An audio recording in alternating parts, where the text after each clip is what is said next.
கன்னியை தானமாக திருமணத்தில் பெற்ற மணமகனின் மேம்பாட்டினை கூறும் சுருக்கம் என்று பொருள்படும். கன்னியை ஆடவனுக்கு மனம் புரிந்து கொடுக்கும் அறம் கன்னியாதானம் ஆகும்.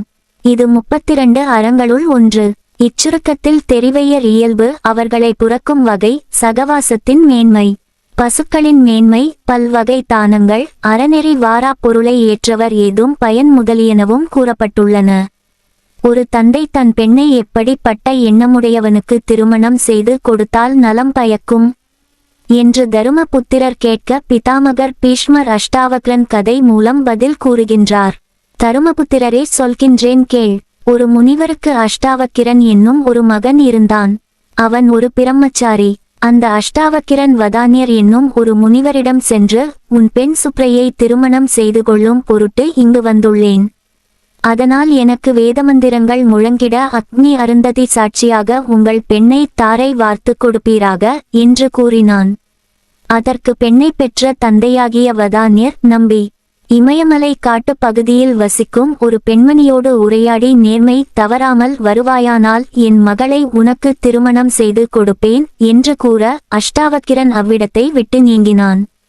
உபசரிப்பை ஏற்றுக்கொண்ட அஷ்டாவக்கிரன் சங்கநதி பதும நிதிக்கு தலைவனாகிய குபேரனுடைய அழகாபுரி சென்று அங்குள்ள அற்புத காட்சிகளைக் கண்டு மகிழ்ந்து ஓராண்டு காலம் அங்கு இருந்தான். பின்னர் பார்வதி தவம் செய்யும் தவச்சாலையை அடைந்தான். அங்குள்ள புனித தீர்த்தத்தில் நீராடினான். அங்கிருந்த ஒரு காட்டகத்தை அடைந்து அங்கு ஒரு வீடு இருப்பதை பார்த்து உள்ளே போனான். அங்கு வசித்த அழகான நங்கையொருத்தி இவனை கண்டு உபசரித்தாள். உபசரிப்பை ஏற்றுக்கொண்ட அஷ்டவக்கிரன் அவள் பக்கம் திரும்பாமல் உறங்கி எழுந்தான். இதனை கண்ட அந்நங்கை, ஐயா, நான் பக்கத்தில் படுத்திருந்தும் நீங்கள் என்னை விரும்பாது திரும்பிக் கொண்டது ஏன் என்று கேட்டாள். அதற்கு அஷ்டாவக்கிரன், பெண்ணே, நான் பிரம்மச்சரிய விரதம் பூண்டவன். பிரம்மச்சரிய விரதம் பூண்டவர்கள் பிற பெண்களை விரும்பார். ஆகவே நான் உன்னை விரும்பவில்லை. நான் ஊருக்குச் சென்று அங்கு எனக்காக காத்திருக்கும் பெண்ணை மணந்து கொள்வேன். எனவே நீயே விரும்பி வந்தாலும் நான் உன்னை ஏற்றுக்கொள்ள மாட்டேன் என்று பதிலுரைத்தான். பொழுது விடிந்தவுடன் அவன் தன் தகரம் போய் சேர்ந்தான். அஷ்டாவக்கிரனின் உள்ள உறுதியை அறிந்த வதானியர் தன் மகள் சுப்ரையை அந்த பிரம்மச்சாரிக்கு திருமணம் செய்து கொடுத்தார். ஆகையால் தருமபுத்திரா, இத்தகைய கருத்தினையுடையவனுக்கு அயல் பெண்ணை விரும்பாதவனுக்கு இராம பிரான் போல ஏகதார விரதனாக இருப்பவனுக்கு ஒரு பெண்ணை திருமணம் செய்து கொடுத்தால் அவள் நலமுடன் வாழ்வாள் என்று பிதாமகர் பீஷ்மர் கூறினார். பெண்கள் எல்லாம் தீவினையின் படிவங்களா? தெரிவையர் எல்லாம் பாவவுருவம், பெண்கள் எல்லாம் தீவினையின் படிவங்கள் என்று உரைப்பர் உலகினர். இதை பற்றி தங்கள் கருத்து என்ன என்று தருமபுத்திரர் கேட்டார். அதற்கு பிதாமகர் பீஷ்மர், ஒரு முறை நாரத மாமுனிவர் உலகை வலம் வந்த காலத்தில் அவர் எதிரே பஞ்சசூடை எனும் அழகான பெயரை உடைய பெண் ஒருத்தி வந்தாள். அவளை நோக்கி நாரதர், பஞ்சசூடை, பெரியோர்கள் பெண்களை பற்றி நல்லபிப்பிராயம் கொள்ளவில்லை என்றாலும் கற்றுணர்ந்தோர் பெண்களை பற்றி என்ன கூறுகிறார்கள்? மறைக்காமல் சொல்லுவாயாக என்று கேட்டார். அப்போது அந்தங்கை நாரத முனிவரிடம், தூய்மையானவரே, நீராழம் கண்டாலும் காணலாம், மங்கையரின் மன ஆழத்தை காண முடியாது என்பர். அவர்கள் நகை, நல்லாடை, நற்சாந்து, நற்பூ, நல்லுணவு முதலியவற்றின் மேலேயே அன்பு வைப்பர். ஆடவர் யாராக இருந்தாலும் அவருடன் சேர விரும்புவர். தம்மை விரும்பும் ஆடவர் முன் தம் அழகு காட்டி மயக்கித் திரிவர். கரும்பு போல இனிக்க பேசும் அப்பெண்களிடத்து பஞ்சமா பாதகங்களும் குடியிருக்கும் என்று கூறி அந்த பஞ்சசூடை போயினாள். இதனை நீ உணர்ந்து கொள்க என்று பீஷ்மர் தருமபுத்திரர் கேட்ட கேள்விக்கு பதிலாக கூறினார். அத்தகைய பெண்களை எவ்வகையில் காப்பது கூறுவீர்களாக என தருமபுத்திரர் கேட்டபோது பீஷ்மர் விபுலன் கதை மூலம் அவர்களை பற்றி கூறலானார். முன்னொரு காலத்தில் தேவசர்மா என்னும் முனிவர் காட்டில் தவம் செய்து கொண்டிருந்தார். அவருடைய மனைவி பெயர் ருசி என்பதாம். அவள் மேல் இந்திரன் மோகம் கொண்டு அவளைச் சேர விரும்பினான். இதனை தேவசர்மா அறிந்து இல்லாளை பாதுகாத்து வந்தார். ஒருநாள் தேவசர்மா ஒருத்தருக்கு யாகம் செய்து கொடுக்கும் பொருட்டு வெளியே போனார். மனைவியை விட்டு பிரிந்து செல்லும் அந்த முனிவர் தன் சீடன் விபுலனை அழைத்து தன் மனைவி ருசியை தான் திரும்பி வரும் வரை நன்கு பாதுகாத்திருக்குமாறு கூறிச் சென்றார். அவர் போனதை பார்த்து இந்திரன் தேவசர்மா மனைவியுடன் சேர்ந்து மகிழ அங்கு வந்து அவளுடன் பேசலானான். இதனை அறிந்த விபுலன் ருசியின் தேகத்துள் அவள் அறியாமல் பிரவேசித்து, ஆயிரங்கண்ணனே, என்னைச் சேரும் பொருட்டு தகாத வார்த்தைகளை பேசுகின்றாய். இப்போதே இவ்விடத்தை விட்டு போவாயாக என்று ருசியைப் போலவே பேசினான். பின்னர் விபுலன் பழைய தன் வடிவத்துடன் இந்திரன் எதிரே வந்து, இந்திரா, நீ என் குரு பத்தினியை தழுவ வந்துள்ளாய் என்பது எனக்கு தெரியும். எனவே நீ இங்கிருந்து போய்விடு, இல்லையேல் நான் உன்னை சபிப்பேன் என்றான். உடனே இந்திரன், விபுலா, உணவு பெற வேண்டி இங்கு வந்துள்ளேன், என்னை கோபித்துக் கொள்ளாதே என்று கூறி வணங்க விபுலன் அவனுக்கு நல்ல அறிவுரை கூறி குரு பத்தினியை காப்பாற்றினான். பின்னர் வந்த குருவை வணங்கி நடந்த விஷயங்கள் அனைத்தையும் கூறினான். தேவசர்மாவாகிய அக்குரு மகிழ்ந்து மெச்சி தன் சீடனுக்கு வேண்டிய வரம் கொடுத்து தன் மனைவியுடன் மகிழ்ந்து வாழ்ந்திருந்தார். அதனால், தருமபுத்திரரே, பெண்களின் கற்பினை பாதுகாத்தல் எல்லார்க்கும் கடமையாக இருக்க வேண்டும். இதனை நீ தெரிந்து கொள்வாயாக என்றார். இங்கு சிறை காக்கும் காப்பு எவன் செய்யும் மகளிர் நிறை காக்கும் காப்பே தலை என்ற திருக்குறளை நினைவு கூர்க.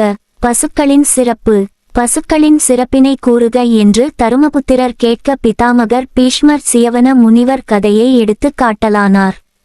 குளிர்ந்த யமுனை கங்கை நதிகளினுள் 12 ஆண்டு காலம் வசித்துக் கொண்டு சியவன முனிவன் கடுந்தவம் செய்து வந்தான். ஒரு நாள் வலைஞர்கள் மீன் பிடிக்க கங்கை ஆற்றில் வலையை வீசினார்கள். தண்ணீருக்குள் தவம் புரிந்த கொண்டிருந்த சியவன முனிவர் வலையில் அகப்பட்டு கொண்டு மீனுக்கு பதிலாக வலையோடு வெளியே வந்தார். செம்படவர்கள், புனிதரே, தெரியாமல் தங்களை மீனென நினைத்து பிடித்து விட்டோம், பொறுத்து கொள்க, எங்களை காப்பாற்றுவீராக என வேண்டி நின்றனர். அப்போது அந்த முனிவர், வலைஞர்களே, உங்கள் பால் எந்தவித குற்றமும் இல்லை. உங்கள் குலத்தொழிலை செய்து என்னை பிடித்தீர்கள். எனவே மீன்களோடு மீன் போல என்னையும் ஒரு மீனாக எண்ணி விலை பேசி விற்று அக்காசினை நீங்கள் எடுத்துக்கொள்ளுங்கள் என்றார். மீனவர்களுக்கு ஒன்றும் புரியவில்லை. அதனால் அந்த விவகாரத்தை அந்த நாட்டை அப்போது ஆண்டு வந்த நகுஷ மகாராஜாவிடம் மீனவர்கள் எடுத்துச் சென்றனர். அரசன் இதனை கேட்டு அறிந்து சியவன முனிவரிடம், முனிவரே, அறிவில்லாத மூடர்கள் தவறுதலாக தங்களை மீன் என எண்ணி பிடித்து விட்டார்கள், பொறுத்து கொள்ளுங்கள் என்றான். அதற்கு சியவன முனிவன், அரசே, வலையில் அகப்பட்ட மீன்களை எல்லாம் விற்கும்போது என்னையும் விற்க வேண்டுமல்லவா? ஆனால் என்னை மட்டும் விற்காது விட்டு விடுகிறார்கள். இது நியாயமா, தர்மந்தானா என்று கேட்டார். அதை கேட்ட நகுஷ மகாராஜன் சிறிது நேரம் யோசித்தான். பின்னர், உங்களுக்காக உங்களை பிடித்த வலைஞர்களுக்கு 1000 பொன் தருகிறேன் என்றான். அதனை கேட்ட முனிவர், என் மதிப்பு இவ்வளவு தானா என்றார். பின் 1,00,000 பொன் தருகிறேன் என்றான் மன்னன். அப்பொழுதும் முனிவன் திருப்தி அடையவில்லை. பின்னர் 1 கோடி பொன் கொடுப்பதாக நகுஷன் கூறினான். அதற்கு சியவனன், என்னுடைய மதிப்பு எவ்வளவு என்பதை மற்ற முனிவர்களை கலந்தாலோசித்து பின்னர் கொடுங்கள் என்றார். மன்னன் நகுஷன் என்ன செய்வது என்று யோசித்திருக்கும் வேளையில் கோவிடம், பசுவிடம் பிறந்தவராகிய கவிஜாதன், கவிஞன் எனவும் கூறுவர் என்ற முனிவர் நகுஷனை அணுகி, நகுஷ மன்னா, இந்த சியவன முனிக்கு உலகம் ஏழினை கொடுத்தாலும் ஈடாகாது. தேவர்களுக்குச் சிறந்த ஹவிசாக உதவுவது பசுக்களே. அதனால் அவர்கள் ஒளியோடு விளங்குகின்றனர். யாகமும் ஹோமமும் எப்போதும் பசுக்களை பிழை பொறுத்தே அமைக்கின்றன. யாகத்தை நடத்துவதும் அவைதான். மனிதர்களுக்கு சுகத்தை கொடுப்பவையும் அவையே. பசுக்கூட்டம் எந்த விடத்தில் அச்சமின்றி மூச்சு விடுகின்றதோ அந்த தேசத்தின் பாவத்தையே அந்த பசுக்கூட்டம் போக்கி விளங்கச் செய்கின்றது. பித்ருலோகத்திற்கு அழிவில்லாத சுவர்க்கமாகிய அமிர்தத்தை பெருக்குபவை பசுக்களே. இம்மை, மறுமை, வீடு என்ற 3 நிலைகளை அறிந்த அந்தணர்களின் மனத்தை இடைவிடாது செபிக்கும் மந்திரங்களும் பசுக்களே. ஆதலின் அந்தணர் குலமும் பசுக்கள் குலமும் ஒன்றே 2ஆக பகுக்கப்பட்டிருக்கின்றது. அந்தணர் குலத்தில் மந்திரங்கள், பசுக்கள் குலத்தில் உண்டாகும் நெய் முதலாகிய ஹோமத் திரவியங்கள் ஆகையால் இம்முனிவனுக்கு பசுவை விலையாக கொடுக்க முயல்வாய். இன்னும் சொல்கின்றேன் கேள். தேவர்களில் உயர்ந்த மும்மூர்த்திகள். தேவர்களில் உயர்ந்தவர்கள் பிரம்ம, திருமால், ருத்திரர் என்ற மும்மூர்த்திகள் ஆவர். அவர்கள் தூயவர்கள். அம்மூவரினும் சிறந்தவர் தவசியர். அவர் கொண்டொழுகும் நடைமுறைகள் பசுவினால் சித்திக்கின்றன என்று கூறிய கவிசாதமுனி மேலும், அத்தகைய பசுவொன்றை சியவனர் போன்ற புனிதர்க்கு மனமகிழ்ந்து ஈந்தவர். அப்பசுவின் தேகத்திலுள்ள ஒரு மயிருக்கு 1 ஆண்டு காலம் தேவலோகத்தை அடைந்து எல்லா நற்பேறுகளையும் பெற்று அனுபவித்து பின் சுவர்க்க லோகத்தை அடைவர். இது மட்டுமல்லாது சிவபெருமான் தன் மேனி முழுதும் பூசும் விபூதியும் அவன் இடப கொடியும் இடப வாகனமும் பசுவினால் தான் உண்டாக்கப்பட்டன. அதனால் இந்த புனித சியவன முனிவருக்கு நிகராவது பசுவேயாகும். அதனை சியவன முனிவரின் விலைக்கீடாக சொல்லி வலைஞர்க்கு கொடுத்து உதவுக என்று சொல்லி முடித்தான். பின்னர் நகுஷராஜன் சியவன முனிவரோடு நன்கு ஆலோசித்து பேசி அவர் இசைந்தபடியே அவ்வலைஞர்க்கு ஒரு பசுவினை கொடுத்து உதவினான். வலைஞர்களும் தங்களுக்கு கொடுக்கப்பட்ட பசுவை அந்த முனிவனுக்கு கொடுத்தார்கள். சொர்க்கம் சென்ற மீனவர்கள். சியவன முனிவரும் பசுவை ஏற்றுக்கொண்டு வலைஞர்களை நோக்கி, உங்களிடத்திலிருந்து பசுவை பெற்றுக் கொள்கின்றேன். நீங்கள் பாவத்தை விட்டு வலையினால் எடுக்கப்பட்ட மீன்களோடு சுவர்க்கத்திற்குச் செல்லுங்கள் என்று சொன்னார். பரிசுத்த ஆத்மாவான அந்த முனிவரின் மகிமையால் அவர் சொன்னபடியே அந்த வலைஞர்கள் தங்கள் மீன்களுடன் சொர்க்கம் சென்றனர். அதன் பின்னர் சியவன முனிவர் கோதானம் செய்த நகுஷ மகாராஜனிடத்தில், நீ இறந்த பின் தேவலோகத்தை ஆளும் இந்திரன் ஆவாய் என்று சொல்லி வரமளித்து காட்டிற்குச் சென்றார். அதனால் நகுஷன் இந்திர பதவி பெற்றான் என்பது வெளிப்படை. அந்த சியவன முனிவர் 12 ஆண்டு காலம் மீன்களோடு ஒருசேர வசித்து பழகி வந்த பழக்கத்தால் அந்த மீன்கள் வலையில் அகப்பட்டுப்படுகின்ற துன்பத்தை கண்டார். ஆகையால் தானும் அங்கனமே 12 ஆண்டு காலம் வலையில் அகப்பட்டு அவற்றின் துன்பத்தை அறிந்தார், அனுபவித்தார். அந்த சியவன முனிவருடன் சேர்ந்து வாழ்ந்த பழக்கத்தால் அந்த மீன் கூட்டம் வலைஞரோடு சொர்க்கம் சேர்ந்தது. இந்த கதையினால் தர்மபுத்திரரே, சேர்விடத்தின் மேன்மையையுணர்ந்தாய், பசுக்களின் மாண்பினை அறிந்தாய் என்று பிதாமகர் பீஷ்மர் கூறினார். பூமியில் செய்ய வேண்டிய தானங்கள், பூமியில் தகுதியுடன் செய்ய வேண்டிய எல்லா தானங்களையும் எனக்குச் சொல்வாயாக என்று தர்மபுத்திரர் அடுத்த ஒரு கேள்வியை எழுப்பினார். அதற்கு பிதாமகர் பீஷ்மர், தர்மபுத்திரரே, பொன், வெள்ளி, செம்பொன் நாடை, ஒளியுள்ள மணி வகைகள், தேர், பல்லக்கு, யானை, குதிரை போன்றவற்றை தானம் செய்யலாம். இவற்றினும் சிறந்தது கன்னிகா தானம். அதனினும் சிறந்தது அன்னதானம். அக்ராவது பசி போக்க சோறிடுதல் ஆகும். அதனினும் சிறந்தது குளத்து நீரை குடிக்கத் தந்திடுதல், குளம் வெட்டல். அதனினும் நன்மை பயக்கக் கூடியது தான் கற்றறிந்த வித்தையை மற்றவருக்கு கற்பித்தல் ஆகும். வித்தியாதானம். அவற்றினும் சிறந்தது எல்லை தானம் செய்தல். அதனினும் சிறந்தது பூமிதானம். அதனினும் சிறந்தது கோதானம். அதை காட்டிலும் வருகின்ற விருந்தினர்க்கு அவர் விரும்பிய பொருளை கொடுத்தல் சிறந்தது ஆகும். அதனினும் சிறந்தது ஞான சமுத்திரத்தில் மூழ்கி கலைக்கடலை கடந்தவர்க்கு தானம் செய்தல் ஆகும். அதனினும் சிறந்தது வறியோர்க்கு அவர் விரும்பிய பொருளை கொடுத்து உதவுதல் ஆகும். அதனைவிட சிறந்த தானம் வேறொன்றும் இல்லை என்று கூறினார். பூமிதானம் செய்பவன் தேவலோகத்தில் தேவர்களாலும் கந்தர்வர்களாலும் பூஜிக்கப்பெற்று சுகமடைந்து மகிழ்ந்திருப்பான். அவனிடத்தில் எப்போதும் புண்ணியங்கள் சேரும். இதனால் எல்லோரும் பூமியில் கொஞ்சமாவது தானம் செய்ய வேண்டும். கோதானம் செய்பவன் உயிர்களுக்கு பாதுகாப்பு கொடுப்பவன் ஆகின்றான். ஏனெனில் பசுக்கள் பிராணிகளின் உயிர் என்று சொல்லப்படுகின்றன. அவை பாலினாலும் தயிரினாலும் நெய்யினாலும் கோமயத்தினாலும் தோலினாலும் எலும்பினாலும் கொம்புகளினாலும் வாள்களினாலும் உபசாரம் செய்கின்றன.